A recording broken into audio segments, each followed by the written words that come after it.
kura dusenge Jean Dedieu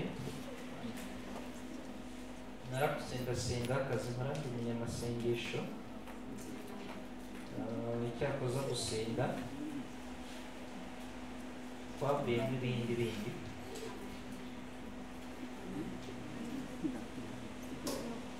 bituma munyakira nabwirira mu rusengero n'igitangaza ko twahurira no mu bundi buzima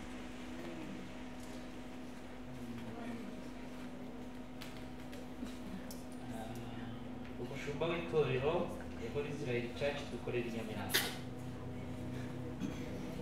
umushumba wanyu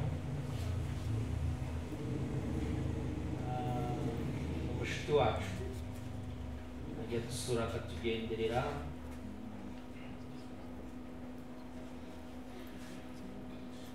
wenyine namwe muri ijoro mbese ni mubyeyi ntibiteka kubona abakozi b'Imana batandukanye ariko hari abasanzwe bavuze kandi kuri iyi generation abantu benshi dukunda kuvuga kuruta kumva njye nahisemo kuwakumva kuruta kuvuga none ndahombye ariko hari ibyo mbashije kwakira nshimiye Shipazi Imana yamugisha ntabwo naje njyenyine nazanye n'umuturanyi wo mu mashuka natwe bakadusuhuza mu izina rya Yesu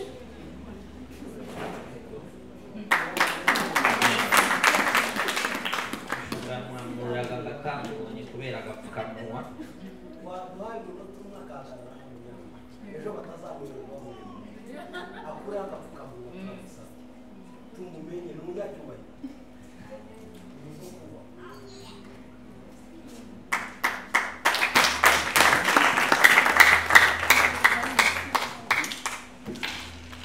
Haleluya. Amen. Haleluya. Amen. Haleluya. Amen. Imana ibahe amazina yanjye nitwa Valentina Mukandayiranije. Umutware wanjye nk'uko yabivuze Imana yaduhaye umugisha n'urubyaro dufite abana 4 abakobwa 2 n'abahungu 2 Imana yishimye. Amen. Twishimiye kubana namwe Imana ibahe umugisha.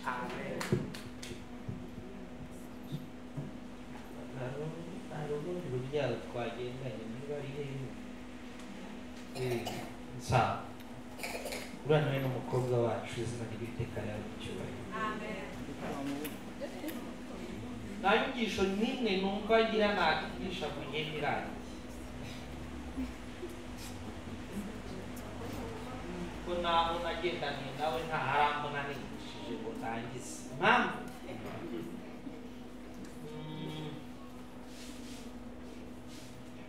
ndabizi Imana nkorera irakiranuka ariko ntikijijwe ukijijwe ni Yesu ni nawe ubatije iyi nkorera ndabizi ko dupfana akazi umunsi nzaba nakarangije zagenda ubwo rero aho ngeze hose mbahoranira ideni ibyo nsiga ntavuze nzagaruka kubivuga nabonye bamwe na bamwe twaguye mu bintu bimwe na bimwe by'amayinteriviyu bisanzwe mubonye hari inyuma nabwo yanzize amaso ambwira ngo uri muri iyi filime ndabona akazi hari ukuntu mu byica tukabura uko tubahengeka murakoze utaza babwira uko babigenza ntabwo ikizamini gikenerwa ari uko watsinze kuva ku ruhare hari ukuntu mu byica nibyo muba muzi ngo twabereye ariko murabyica hari ukuntu mu byica n'ingaruka muzanyibutse mbamenera amabanga hari ukuntu mu byica rwose ibibazo mubazwa biba mu bice binini kandi ntabwo tuba dukeneye yuko uri umuhanga muri iyi ma interview cyangwa muri oral test baba bakeneye kumenya ko uri muzima hari ibibazo tubaza dushaka kumenya ko ibiriya bizamini byo kwandika n'umusaza arabitsinda rero n'ingaruka rwose uko ngeze ahangaha ngeze ahangaha ndamusanga yari yambwiye ngomba gusanga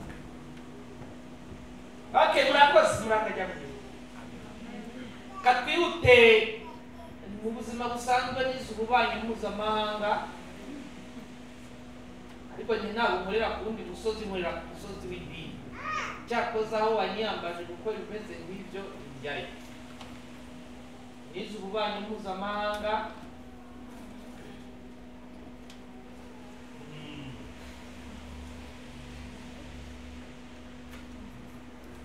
umwe mu bo bitwa ngo na bize diplomasi mpuzamahanga n'ibyo njye nize. Cya kabiri ibyo nzi nize neza niteguye gusubiza umuntu wese uzabimbazaho, kuko njye ntabwo ndi umwigisha wa Bibiri, ndi umwigisha w'ijambo ry'Imana. Ni iki gitabo ari n'ibyo ntabwirijwe nigishijwe mu ishuri, ariko nkizimo bitabaha bituruka ko yavuze ngo ubwo naza azababwira n'ibyo ntababwira. Rero hari ibintu akubwira utabwiwe na mwarimu. So nongera kuba umwarimu nanone muri Tinete International, umuformateri wayo, ishuri ry'Abanyamerika. Narirangijemo maîtrise ariko nanjye nanarigamo muri TIET, muri doctora yaho. Harango mba nanjye naserutse ngo nkomeye ntabwo nzibashibitse. Iyo wabaye mwarimu uba wakomeye, niko abakoroni bababeshye. Bamwe bakanabatoza guhangana n'abo mwigisha aho gushaka uko njye kuvuga. Rero ntuze guhangana na mikorofoni, naha ntangirira siho nsoreza, utanyibeshyaho.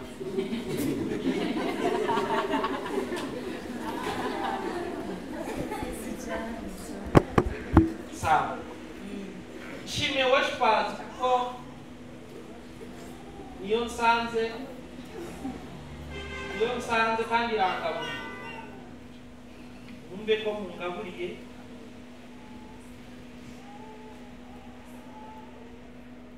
Imana ibahumugisha. Iminota itari myinshi cyane, dore yuko n'inyuma yanjye we ntuze kugira ikibazo kubwira wowe ufashwe igihe n'ibyo ukizi. Igihe wampaye iyo tugeze ndareke ubundi se niyo yaba amasaha arindwi ntaba ndangije, we nikigera ndareke kuko mba ntazawuhibuka, ntazawudukanyiriza ngo waba ugeze ngaheraho nari imbere sinjye wahita. Nshuti yanjye Yesu ngo wahe ikaze na karibu, bigiye kubera aha byose biguhesha icyubahiro. N'abari njyewe aho izina rye ryamamaye, kuko kw'indengakamere kutwikira turifuza ko wagaragara. Aho tujya kugaragara ngo twerekane mu maso hacu, turahahisha icyubahiro kikugarukire. Mu izina rya Yesu, amen.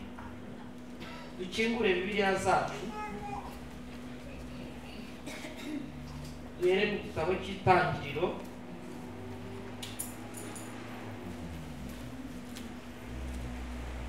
igice cya mbere umurongo wa 15.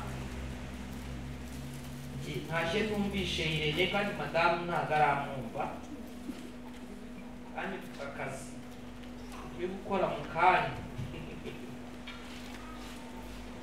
Madamu ntaramwumva, nazaze kwivuga kandi tugendanye igihe rero.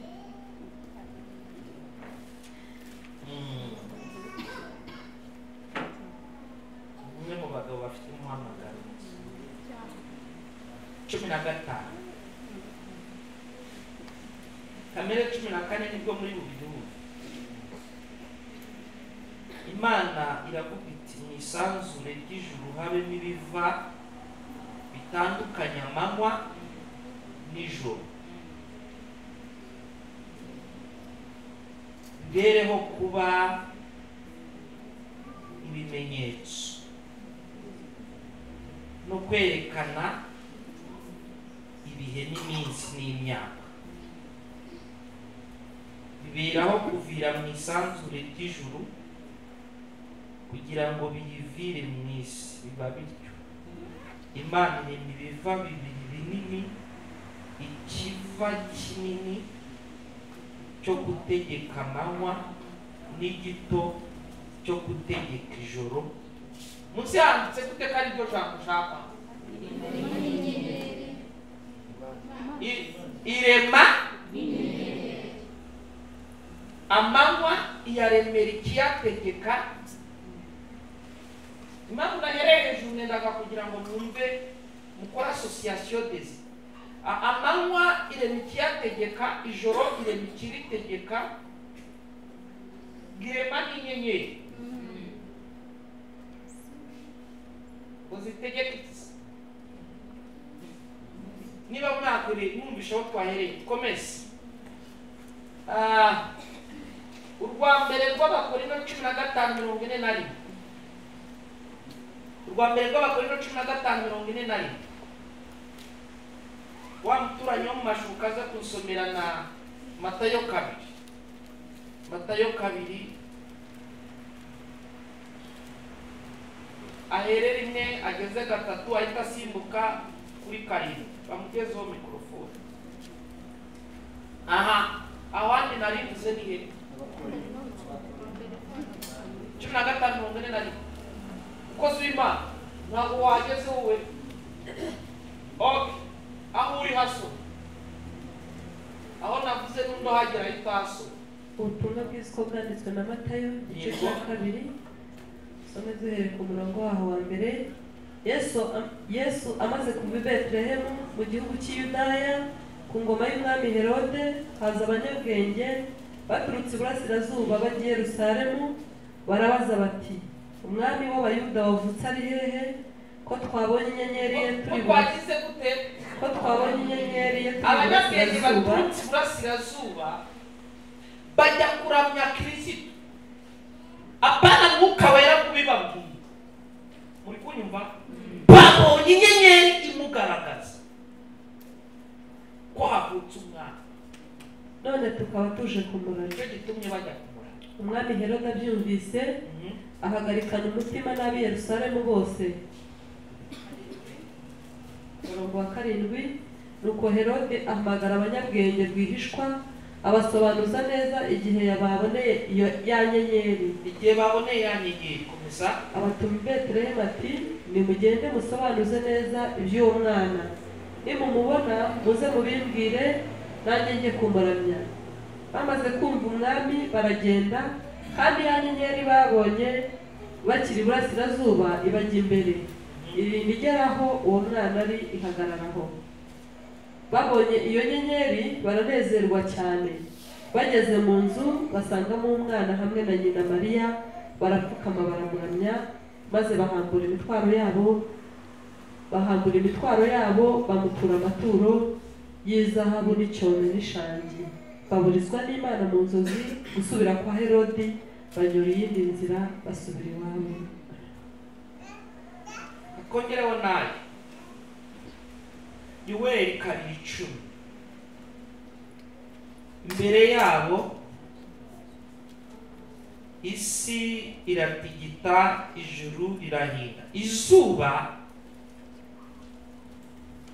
rikazima, ukwezi kukazima, kandi inyenyeri zikareka kumurika.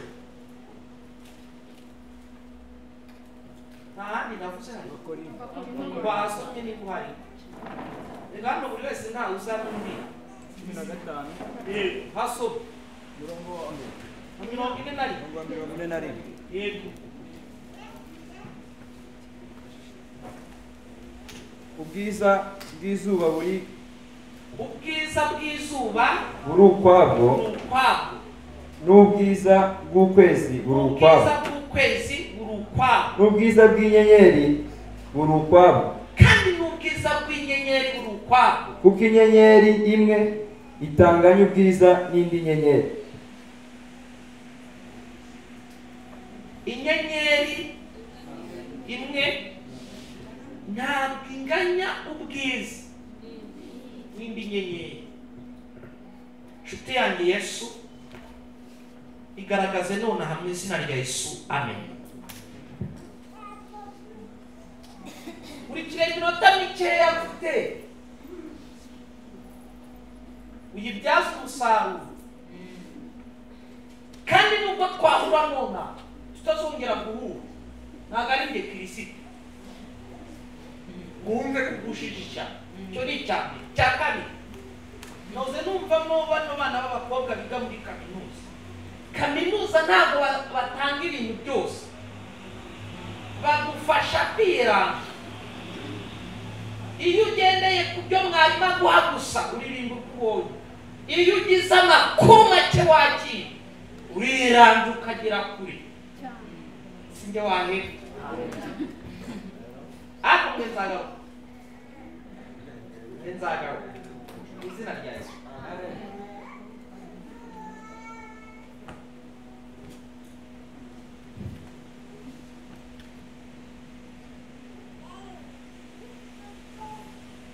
Isi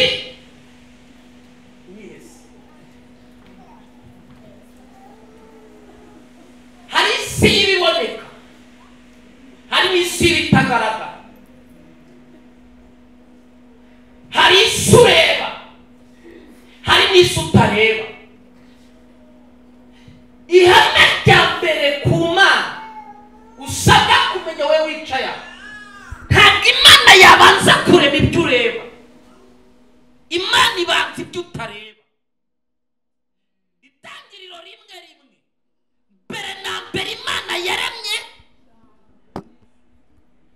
ijuru n'isi, apana isi n'ijuru. Muranyumvishije? Ahubwo ijuru n'isi.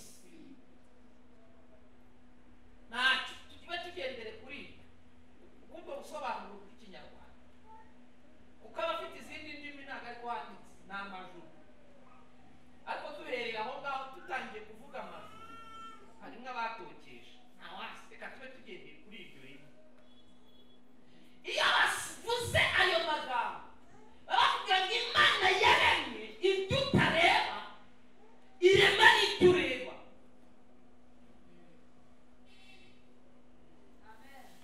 Abayibyazaga 10:1. Kwizera ni ukumenya rwose udashidikanya. Nimusoma kuri kabiri harakubwira ngo icyatumye abakera bahamya neza bagiraga kwizera kutareba ibigaragara. Gatatu hakubwira iki? Niyo mpamvu ngo isi y'ibigaragara ikomoka mu isi y'ibitagaragara. Isi rero ibanza ni isi y'ibitagaragara igaragara. Isi nyasi y'ukuri si isi ureba n'isi itaboneka, kuko ibitagaragara niho hakomotse ibigaragara. Abakolosayi 1:15-16. Muri we nimwe byose byaremewe, ibiboneka n'ibitaboneka. Niyo mpamvu Pawulo we yavuze twebweho ntitureba ku bigaragara. Impamvu yaravuga ngo kuko ibigaragara ni iby'akanya gato, n'ibintu bihita birangira, twebwe tureba ku bitagaragara. Ibitagaragara aribyo byitereka.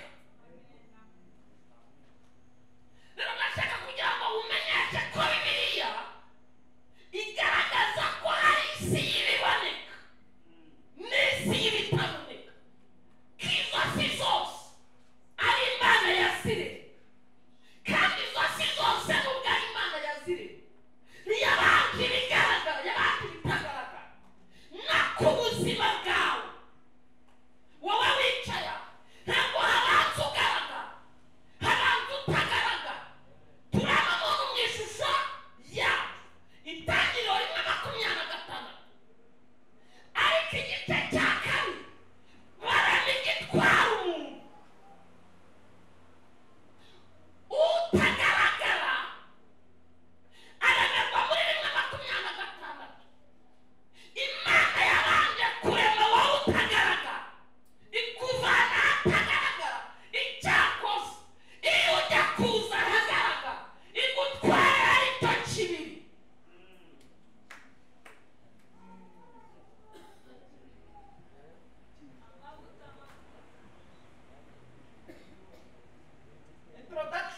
ndayumva sinzaga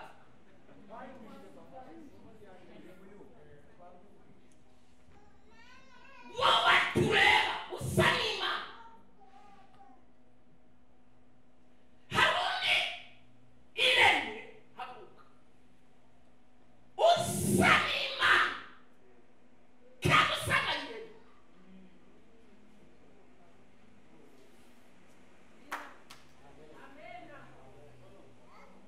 Imana ni umwuka Yohana 4:23 na 24 n'abayisenga twebwe dukwiye kuyisengera mu mwuka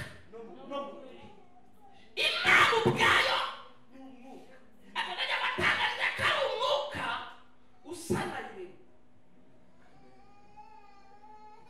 ibwira Mose yamubwira ifite ikiganza twaravuga ngo nagutwikiriza ikiganza yavuga ngo kandi nundeba mu maso udapfa urandeba turabyibuka ntawicaye ahatazi ko ifite amatwi niyo mpamvu uri hano irumva ntawicaye ahatazi ko ifite amaso uko ureba Bibiliya y'idekiri wa mwuka ubwayo usa nawe ariko iki tubona kiragutwara ibanga ryo gutangira gukomera ni ukumenya ko uri umwuka ugenda kumenya ko uri umwuka ugenda yabavuga urupfu rw'umwuka ni iki ni umwuka utandukana n'isoko iyo ikintu gitandukana n'isoko gipfa buhoro buhoro nuko gipfa bunyibunyi ariko gipfa buhoro buhoro iyo ushinguye igiti yicaye nyakujya mu ijuru iyo ushinguye igiti mu butaka ntubona ko gipfuye ariko kirapfa buhoro buhoro iyo uvanye ifi mu mazi ntubona ko ipfuye ariko ipfa buhoro buhoro urupfu rw'umwuka ku mukirisitu ni umwuka utandukana n'isoko ugapfa buhoro buhoro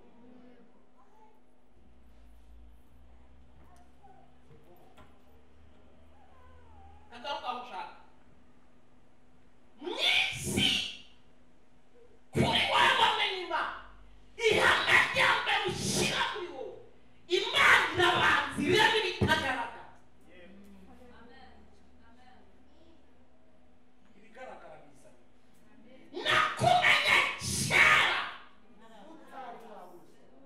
utaraba urusoro mu nda yayo mbere yuko mama na papa bahura ngo habeho fecondation wari muri monde des esprits wari ukiri umwuka utarambara ikigutwaye jurisi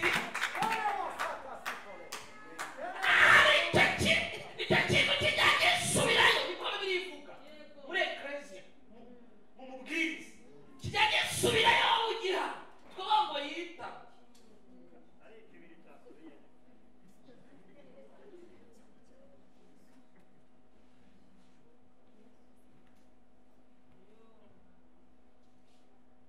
ambahe nosiyo ngende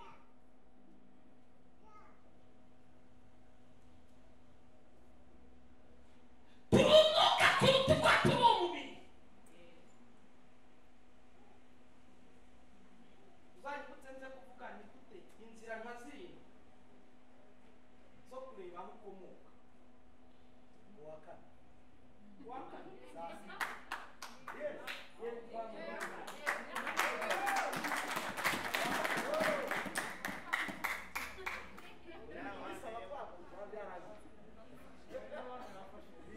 akakomeza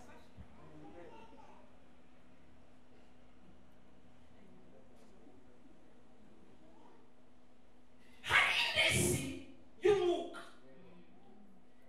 kandi iyi si iri mu bice bibiri irimo igice cy'umwuka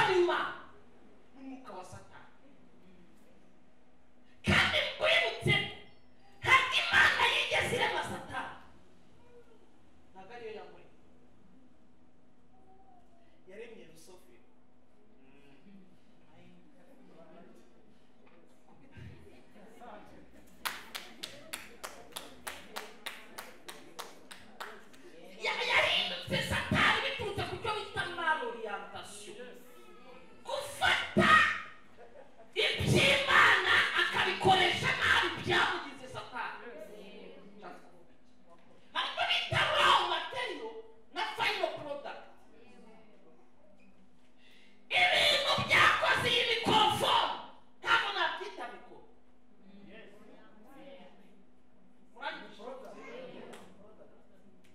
Ibyakoze iyi mikorofone ntabwo nabyita mikoro.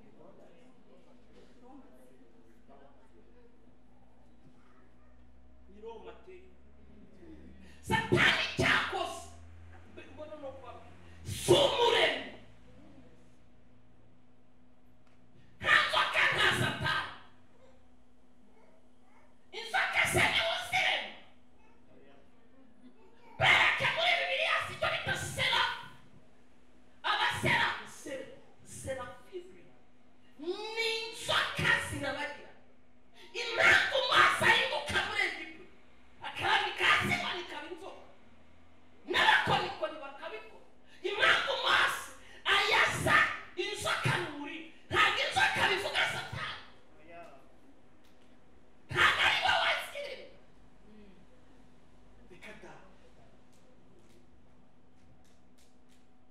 Afata iby'Imana akabikoresha nabi. Abazi bicaye abazi eminence framasoni ntabwo bakugira mwiza, bafata umuntu mwiza bakamugira mwiza kurushaho. Muranyumvishe?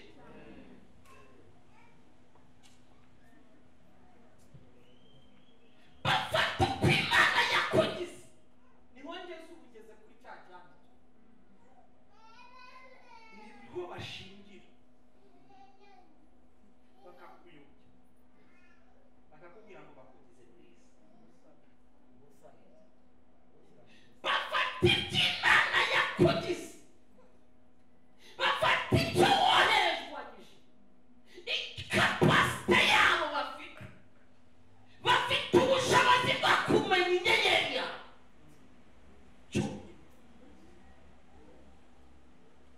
Kandi kumenya inyenyeri mu miryango 12 y'Abisiraheli babisakara ikirere nibo bari babishinzwe. Si ikibazo cyo mu mwuka,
wapfa ikaba disipa kuko inyenyeri ivuga ubuzima bwawe. abarozi n'abandi iyo bagucuzinga, iyo baguhitamo, ni imyakira y'inyenyeri yawe itandukanye n'uko twabisomye wa mbere rw'Abakorinto 15:41, itandukanye n'uko iy'abandi yakaga. nicyo bita abanyabwenge, ntibapfa kugushyira akazi kuri hoteli nka hariya bagendeye yuko ku busa, bo bamenya ko inyenyeri yawe biba ngombwa nzabisobanura. kuki inyenyeri ya kirisitu avuka iri kugaragara? Yesaya biterwa n'iki kuyibura? avuga ko atari uwo kwifuzwa. biba byagenze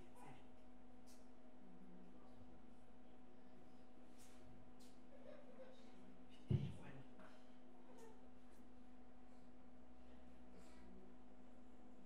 kanihute kugaragara kw'inyenyeri, isi y'umwuka kutwicara ntabwo iri kureba iyo shusho yawe. si y'umwuka ireba inyenyeri.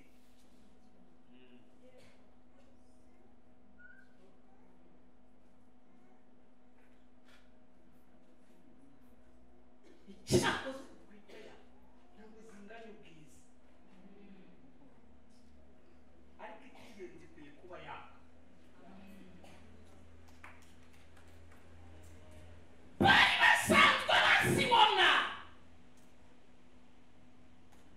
babona inyenyeri ivuga ku mwami avutse, bakoresheje ubwenge bwabo bibuka ko umwami avukira ibwami, bibatera kujya kwa Herode bagenda yuko ari ubutegetsi bw'umuhungu na se, monarchie absolue cyangwa constitutionnelle, itipiperi bajya kwa Herode kuko umwami niravuka, akabwira ngo ni inyenyeri, icyo bita kuvuka n'imbuto, babonye inyenyeri, umubyeyi arakura muri muto, habona akana kazaba nta kintu ashingiraho, hari umwuka uzakumva hari inyenyeri yawe. apotre surimisho babona inyenyeri ivuga ko umwami avutse, bageze kwa Herode baramubaza, umwami wavutse ariho ngo tumuramye, bavuga ngo twabonye inyenyeri ye, tuvuga ngo mbena inyenyeri ye twayibonye. Herode yibuka ko atabyaye, aravuga ngo umusemburo arabonetse. Herode ibivuga yarabizi ko mbere yo gukomera mu bigaragara ubanza gukomerera hataboneka. Herode yarabisobanukiwe, ugutsindiye hatagaragara n'ahantu azagutsinda habanza hataboneka mbere y'ahagaragara, n'ahataboneka hakenewe.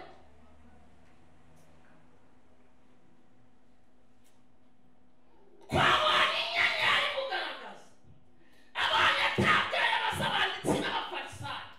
simbonye umwanya wo kugira icyo bavuga haba babiri, abanditsi n'abafarisayo baramubwira ubuhanuzi buvuga ko yaba yavukiye i Betelehemu.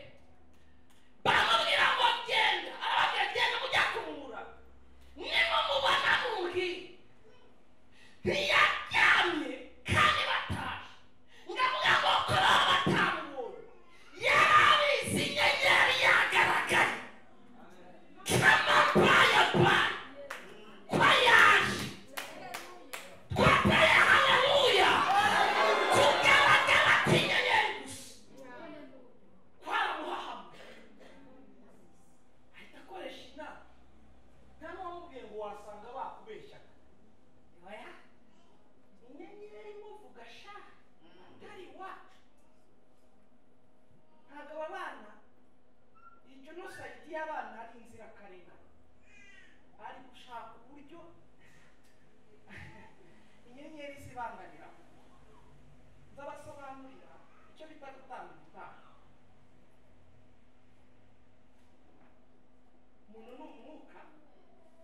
bitwikiriwe n'ubugingo bigatwikirwa n'umubiri. Ni gute umuntu apfa umwuka ukagenda kwa nyirawo n'umubiri tugashyira ubugingo bwawe bugahama? Ibyo byitwa gutanga.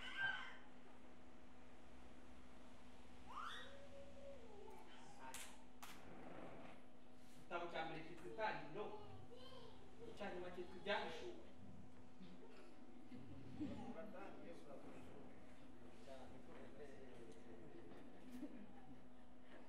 Igitabo ntihari n'amayobera.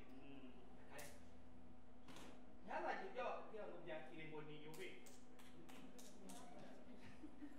Igiheruka ari Ibyahishuwe, ibyayoberanaga yarabihishwe. Ibyayoberanaga hariho desosi. Babonye inyenyeri imurika. Iri torero numve ibyo ngiye kuvuga nona, kuko aho nshaka gusoreza ndi kubumvamo mu minota 5 kandi mato.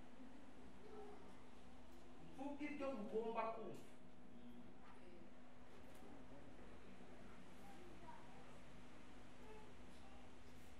Abanyabwenge bajya kuramya basanga Yesu ahantu hasekeje, hababaje, hatari aho gutanga izahabu. Wikira ukwiye kugira ibitekerezo bivuga ngo aba bantu ntibamenye agaciro kayo. Hatari aho gutanga icyuho, hatari aho gutanga ishati. Baravuga ubwa mwese y'umwuka w'umwami twiyasosiye nawe mbere, tubane nawe mbere ra tw'icyubahiro turamubona ari hano hasi, ariko ubwa mwese y'umwuka ari haleluya iyo mu 42 nzi yuko ushobora bingana byose kandi nta giteze.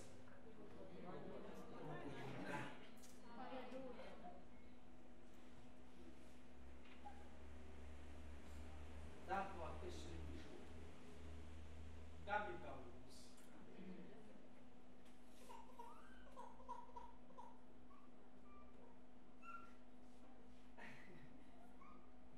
Byari bikwiye yuko mumenyera aho kubaho kw'abamarayika. Igihe mwicaye ntibaze ngo ntimubaho.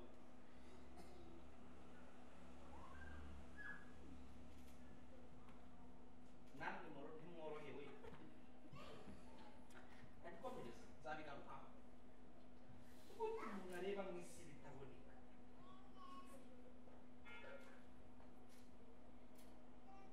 Okay, nabyemeye kuwa kane sasa.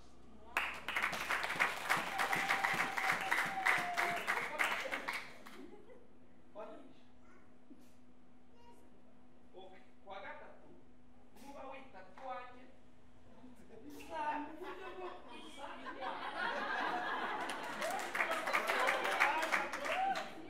mu bantu ushinzwe. Aba bantu bawe ntabwo bari.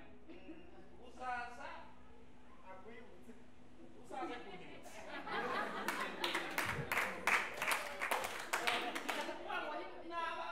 N'abataje nimubona ntayo hano ukazaba ntaje kwishyura.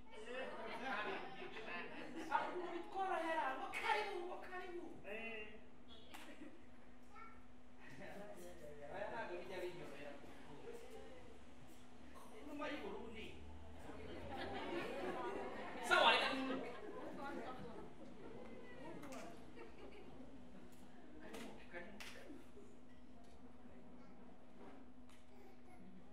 Haba iki kugira ngo inyenyeri y'umuntu yakane? Isi.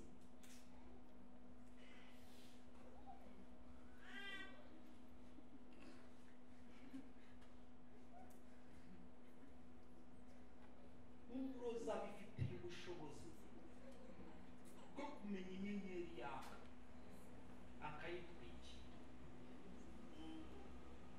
kuko azisiga umwuka niba ari ukuri.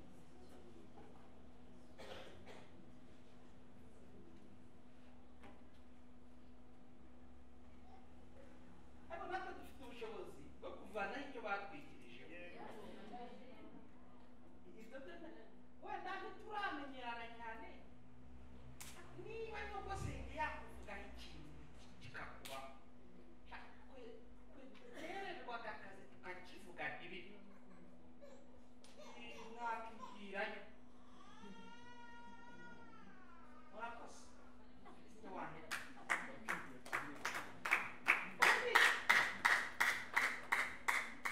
mose yari asebeye muri egiputa kubera bikaga hasi ngo ni igahinduka inzoka yaravuze ngo kambayeho nabemeje none abambaga yababuze abona nabo barabikoze igihe yibwiraga agiye guseba ndabona inzoka ye haleluya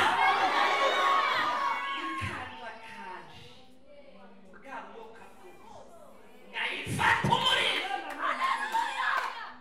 hejuru y'imbaraga zaos zash kamanura kwinota ntarindi shyamba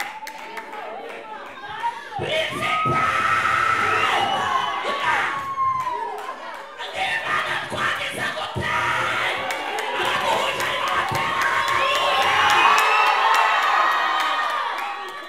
mutiki pepo tota sokora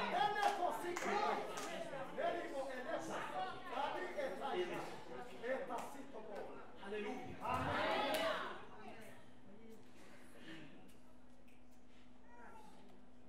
barabamya baragenda undi asigara ahangayitse ko yabitse inyenyeri ubwo yawe na pande ni ikibazo cy'igihe gusa inyenyeri y'ubwo yawe ni ikibazo cyo gukura ni ikibazo cy'umwanya ni ikibazo cy'inyenyeri ipfa kuba yakabutse ngarahahamuka ntibajyawe abana bo mu gihugu cyashyirwa barapfa ntiyanyurwa rero ngo nibuze iyo nyenyeri ibihombereho haleluya yesu arabibwirwa arigendera nyuma y'igihe akora returu biramubwira ngo kurwanya yarapfuye basasira inzoka hari intambara tutagomba kurwanya zimarwa n'iki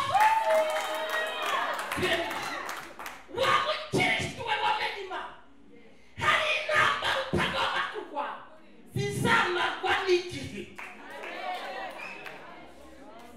abasasira inzoka mwuzuzwe ntimwuzuzwe ntawa kumbwira ko nzaki ntibidusabe kubimpanurira negetswe gukira ngewe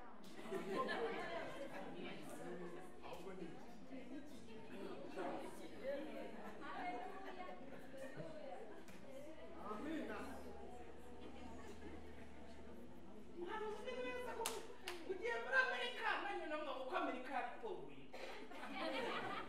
kujya muri amerika icya mbere ibyanjye bibamo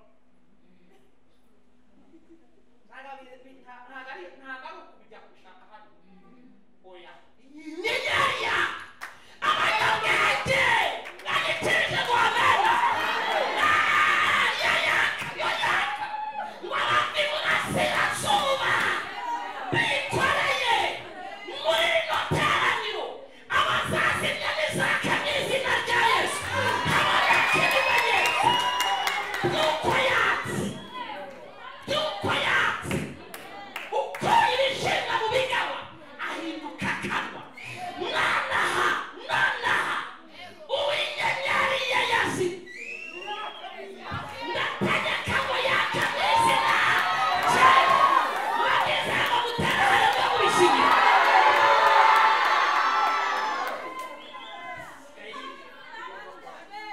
kabaho ubuhanuzi hasigaye yagishizeho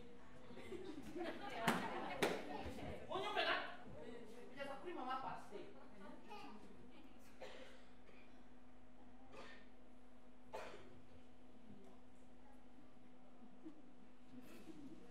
unyumvira hari mukuru wacu mu mwuka bamwita yakobo yosefu yararose 37 kuvana kuri rimwe wenda ugeze ku 10 ari inzozi yarose izambere zigendanye na yawe uzisome nawe niba utarabuze biriya birakuye arizo nashakaga yarose ukwezi n'inyenyeri 11 n'izuba. Murahitse bishinga ibiti imbere ye.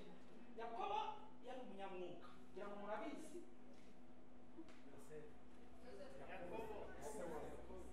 Yakobo yari umunyamwuka, Yego.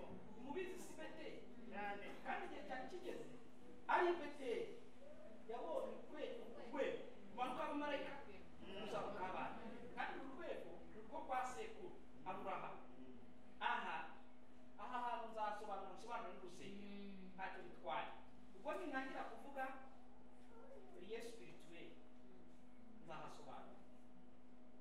Asubize inyuma gato, yari umunyamwuka. Ibi ndashaka ko mubyumva, ndabona mubyumvise neza cyane.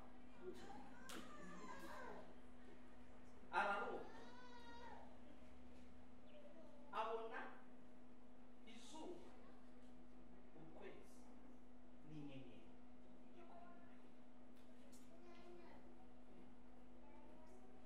Munyumve soza,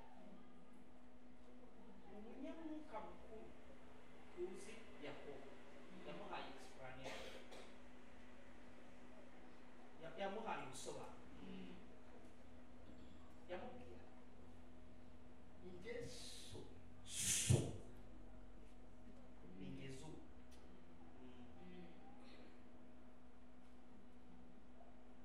Ngira umuntu mwicaranye ngo so umwuka ni izuba.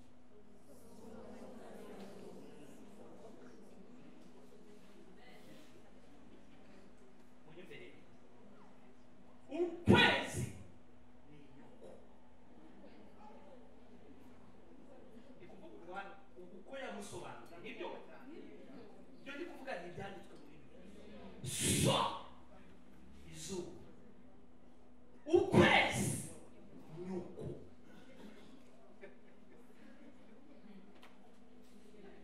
Abavukana niza nyenyeri nziza. Amen.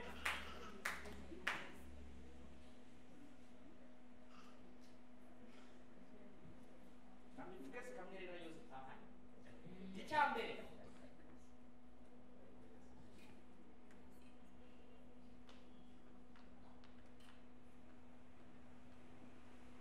hakupasi kwaka kwipositiona kuzuba.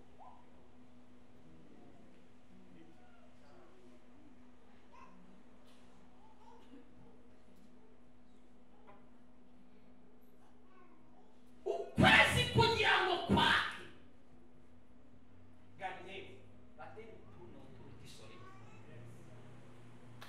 hama nubwo tubikiri ku manywa ahandi ni nijoro. Aho ukwezi kugeze kwipositiona ku zuba, hamwe hari ijoro ahandi hakaba amanywa.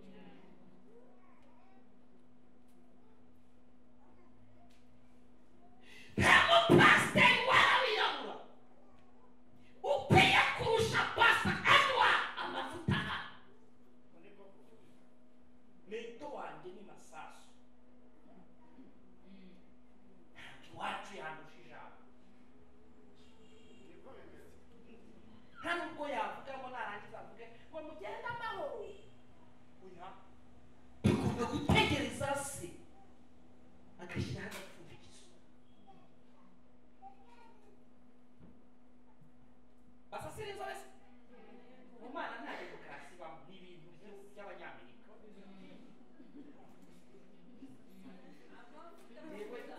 Yewe diplomasi nababwiye kumva n'izi politiki. Mu Mana nta diplomasi ibamo, ari diplomasi bareba amajoro 10 bose baravuga kutagikana babiri kandi nufata korani ukayiyoboza umuntu ukabona byawe y'ubatangariza ko wamukuyeho. Abandi barabizi nari mfite umuntu muhakorani yambaye ifite abantu 48 hasigaye nka veni nsangamo naho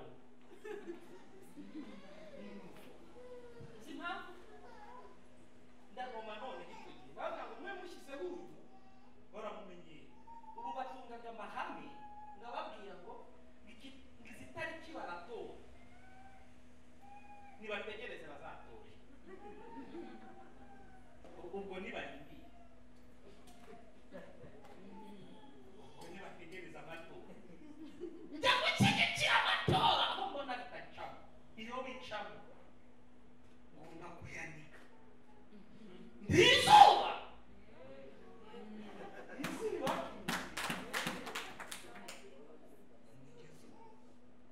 kuva yajyaho bigacamo niyo koranya yarazamutse isubira nk'abandi nayishaka nayirutangiye nimurangiza ngo mutore imyijima itora imyijima migenzi yawe twebwe turabizi imyijima niyo myinshi urusengero iwacu rero niyo korana ngo nawe ugiye kuba umunarogeti ngo yawe ikomplika irikomplika ariko n'umuyobozi wayo ni uko aforumye niwe nemeye babigenza uti izuba ryamuhisemo gatsatire rero aho nsoresha kwipozisiyona ku zuba wahagarara ukaka kubera izuba muzasoma bibiliya niba muri abanyamuka ntabwo imana yigeze ifata undi mwuka ngo iwuhe abakorana na bose yafashe ku mwuka wa bose abari wihamo bakora bishatse kuvuga winjiye aha wenyine hano ntihakunanira sohoka wenyine jewe aho mvuka nasohotse muri ekirize y'inkuru nziza abantu mezi atandatu yo kugenda ntongeye guhagarara ku mirimo baza kandi babuza kongera ibyo bansabye byose ndagenda barangije bamesa umugisha bakora muri uru ruhara bamesha umugisha ndagenda ngiye gukora ubukwe nsubirayo ndababwira ngo ndagarutse barangira ndagenda sibyo wayo iyi mitwe mupanga yo ngo kuko wahagaze kubera izuba uhagarara aha uhagarara usobanuriwe imyishyurire ya hano wowe wahahagarara hano ibintu byaka bikayangana wahagarara mu kato k'akamene rero no buriya biriya bintu ntibisobanutse sohoka wenyine buri kintu kidasobanutse ariko ni mu gihe mwemukijijwe n'iyi minsi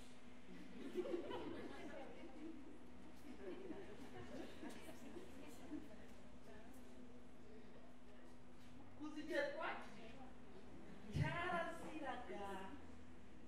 cyaraziraga kuramburira ikiganza kabone yewe musobanuriye inzira ingira uyundi we nkagusobanurira na mwarimu wanjye mu nama yareje iyo arambeshyera najya kuvuga ngira ndabivuga sinari nziko umva nindegera no gupfa ndi gupfa ariko mwemukijijwe n'iyi generation kandi n'impamvu mukizwa impamvu musigaye mumeze gutya irumvikana nuko yesu abwira petero ajya kunyanga ya tiberiya gakihagera ngo bigisamaki ngo yishyure imisoro n'amahoro umwene gatatu ahagifite abakiriya ngo atikatse ngo meresiyare izerere ubu mukizwa ngo mujigo n'igifi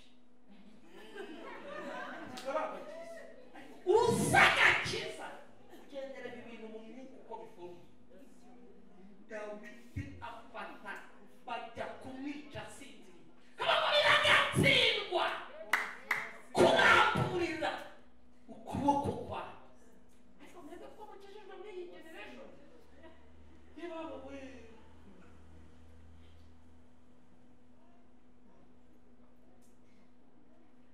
gasoze rero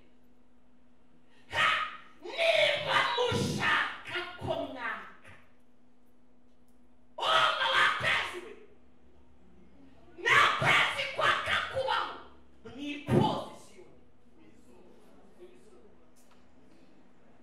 nibibananira zirazima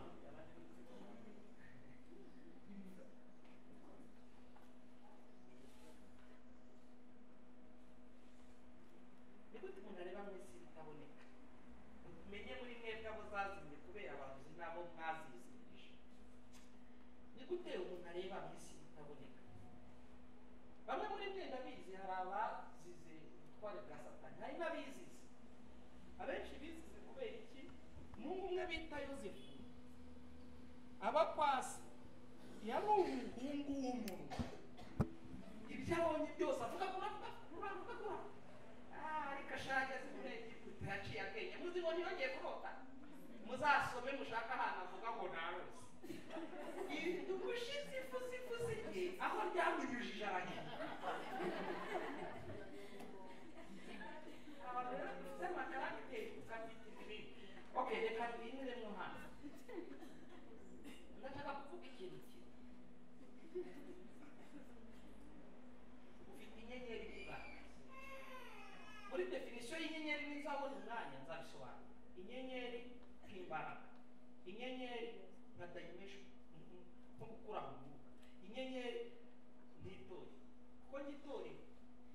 itorero ridafite inyenyeri, itorero ridafite inyenyeri arahari kandi meza.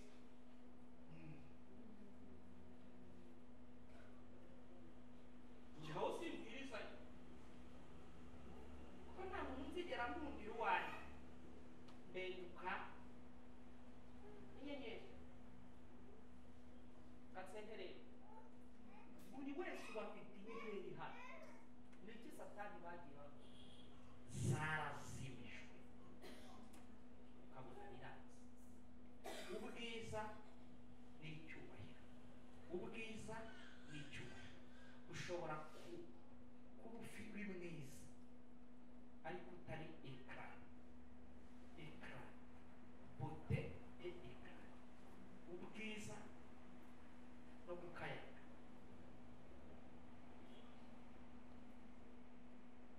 Nona inyenyeri yawe ni yawe.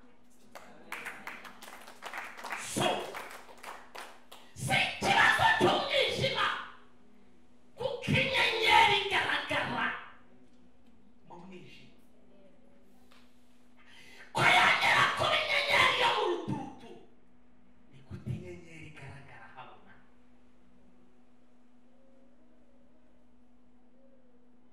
Ntabwo mukwiye gutsinda mu banyantege nke, mukwiye gutsinda no mu banyembaraga. Mu mwijima wicura uri kunyuramo, inyenyeri yawe ntigaragare mu izina rya Yesu. Niba hari icyakozwe ngo byange ko inyenyeri yawe igaragara, natwe tugize icyo dukora ngo igaragare mu izina rya Yesu Kristo w'i Nazareti. Ndabona ngo mpagaze mu ijambo ry'Imana, umuhanuzi w'Isumba byose, umuntu wiriwe imbere y'Ishobora byose, umuntu ufite Imana yabwiriye amaso ngo abwirire Abisirayeli ngo nitwe Imana ishobora bingahe byose. Umuntu uhagaze muri uwo mwanya, ndabona ngo inyenyeri yawe niyaka mu izina rya Yesu.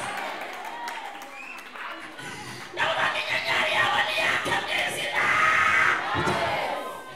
natikipendekwa. Akira mesaje igaragaza ko yatse, akira ibimenyetso by'uko yatse.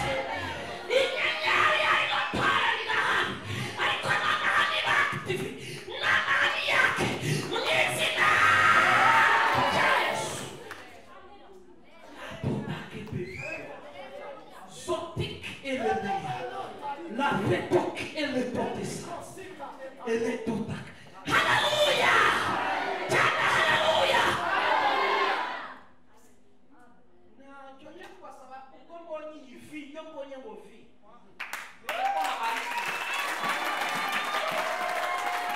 saba ibiganza hejuru.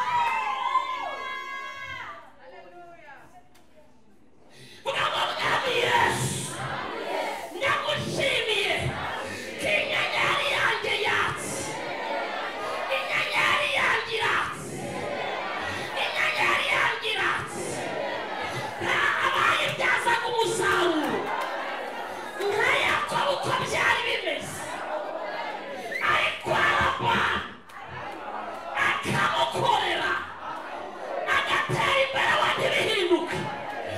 Inyenyeri yanjye ndayisubiranye, igaragaza ndayisubiranye, ndakuvuga ngo ndayisubiranye. Ibyo bayitwikirije byose kugira ngo mbivanyeho mu izina rya Yesu. Bagaragara urusengero, bindura ibintu. Nakiriye umugisha, kugira ngo nakiriye umugisha, kugira ngo nakiriye umugisha. Sinyatire ry'amazi kugira ngo amena.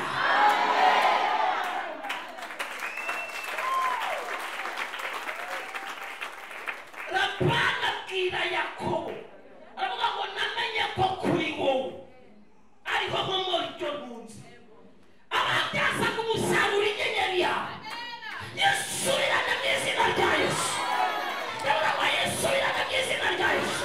Nikugirire umumaro, nikugirire umumaro, nikugirire umumaro, nikugirire umumaro mu izina rya Yesu.